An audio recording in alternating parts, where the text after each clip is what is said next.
زکوٰۃ تو انہی لوگوں کے لیے ہے محتاج اور نیر نادار، اور جو اسے وصول کر کے لائیں، جن کے دلوں کو اسلام سے الفت دی جائے، اور گردنیں چھڑانے میں، اور قرض داروں کو، اور اللہ کی راہ میں، اور مسافر کو یہ ٹھہرایا ہوا ہے اللہ کا، اور اللہ علم و حکمت والا ہے۔ صدقات کے مستحق صرف یہی 8 قسم کے لوگ ہیں، انہی پر صدقات صرف کیے جاتے ہیں، ان کے سوا اور کوئی مستحق نہیں، اور رسول کریم صلی اللہ علیہ وسلم کو اموال صدقہ سے کوئی واسطہ ہی نہیں، آپ پر اور آپ کی اولاد پر صدقات حرام ہیں۔ زکوٰۃ کے مستحق بھی 8 قسم کے لوگ قرار دیے گئے ہیں، جن کا آیت نمبر 61 اس بارے میں ہے۔ جو آپ صلی اللہ علیہ وسلم کافر جو ہوتے ہیں، منافق جو ہوتے تھے، وہ آپ صلی اللہ علیہ وسلم کے لیے ناشائستہ باتیں کرتے تھے اپنی مجلسوں میں۔ ان میں سے بعضوں نے کہا مطلب کہ اگر حضور کو خبر ہو گئی، مطلب وہ اپنی مجلسوں میں بیٹھ کے ناشائستہ باتیں کرتے تھے، کسی نے کہا کہ بھی اگر آپ حضور کو خبر ہو گئی تو ہمارے حق میں اچھا نہ ہوگا، تو سوید جو منافق تھا، اس نے کہا ہم جو چاہیں کہیں، حضور کے سامنے مکر جائیں گے اور قسم کھا لیں گے، وہ تو کان ہیں، ان سے جو معاذ اللہ ان سے جو کہہ دیا جائے سن کر مان لیتے ہیں۔ اس پر اللہ تعالیٰ کی آیت مبارکہ یہ نازل ہوئی، جس کا ترجمہ ہے آیت نمبر 61 کا، اور ان میں کوئی وہ ہیں کہ ان غیب کی خبریں دینے والے نبی کو ستاتے ہیں اور کہتے ہیں وہ تو کان ہیں، تم فرماؤ تمہارے بھلے کے لیے کان ہیں، اللہ پر ایمان لاتے ہیں اور مسلمانوں کی بات پر یقین کرتے ہیں، اور جو تمہیں مسلمان ہیں ان کے واسطے رحمت ہے، اور جو رسول اللہ کو اعزا دیتے ہیں ان کے لیے دردناک عذاب ہے۔ آیت نمبر 27 کا ترجمہ منافق مرد اور عورت کے حوالے سے ہے۔ اس کا ترجمہ ہے منافق مرد اور منافق عورتیں ایک تھالی کے چٹے بٹے ہیں، برائی کا حکم دیں اور بھلائی سے منع کریں، اور اپنی مٹھی بند رکھیں، یعنی کہ خرچ نہ کریں، اور وہ اللہ کو چھوڑ بیٹھے تو اللہ نے انہیں چھوڑ دیا، بے شک منافق وہی پکے بے حکم نافرمان ہیں۔ آیت نمبر 67 کا ترجمہ ہے۔ آیت نمبر 75 اس بارے میں ہے کہ پہلے جو لوگ جن کے پاس مال نہیں ہوتا، وہ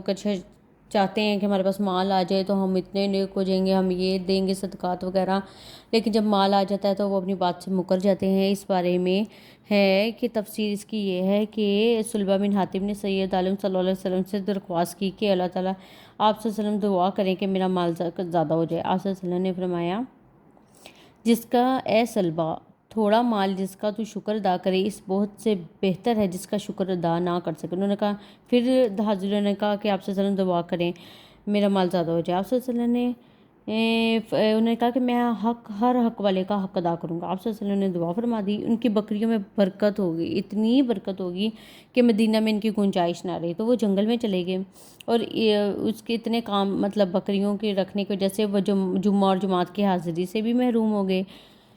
تو صحابہ جب صدقات اور زکوٰۃ وغیرہ اکٹھے کرنے کے لیے زکوٰۃ کے لیے انہیں جنگل میں بھیجا، صحابہ کو ان سے زکوٰۃ لے کے آئیں، تو انہوں نے کہا یہ تو ٹیکس ہو گیا، ہم جاؤ میں سوچ لوں۔ جب یہ لوگ رسول کریم صلی اللہ علیہ وسلم کی خدمت میں واپس آئے تو حضور نے ان کے کچھ عرض کرنے سے قبل 2 مرتبہ فرمایا سلبہ پر افسوس، سلبہ پر افسوس، تو یہ آیت نازل ہوئی۔ جب پھر سلبہ صدقہ لے کر حاضر ہوا تو سید عالم صلی اللہ علیہ وسلم نے فرمایا کہ اللہ تعالیٰ مجھے اس کے قبول فرمانے کی ممانعت فرما دی ہے۔ وہ اپنے سر پر خاک ڈال کر واپس ہوا، پھر اس صدقہ کو خلافت صدیقی میں حضرت ابو بکر صدیق رضی اللہ عنہ کے پاس لائے، انہوں نے بھی اس سے قبول نہ فرمایا۔ پھر خلافت فاروقی میں عمر رضی اللہ عنہ کے پاس لائے، انہوں نے بھی قبول نہ فرمایا، اور خلافت عثمانی میں یہ شخص ہلاک ہو گیا۔ ترجمہ یہ ہے آیت نمبر 75 سے، اور ان میں کوئی وہ ہیں جنہوں نے اللہ سے عہد کیا تھا کہ اگر ہمیں اپنے فضل سے دے گا تو ہم ضرور خیرات کریں گے اور ہم ضرور بھلے آدمی ہو جائیں گے، تو جب اللہ نے انہیں اپنے فضل سے دیا اس میں بخل کرنے لگے اور منہ پھیر کر پلٹ گئے۔ منافقوں وغیرہ سے دوستیاں وغیرہ جائز نہیں ہیں۔ جس شخص سے مکر و فریب، دھوکہ اور فریب ظاہر ہو اس سے علیحدگی کرنا چاہیے۔ اسلام میں بھی یہ اور اس کا ترجمہ ہے کہ اللہ تعالیٰ نے آپ صلی اللہ علیہ وسلم کو منع کر دیا تھا منافقین کے جنازے پڑھنے سے، میت پڑھنے سے۔ آیت نمبر 84 کا ترجمہ ہے، اور ان میں سے کسی کی میت پر کبھی نماز نہ پڑھنا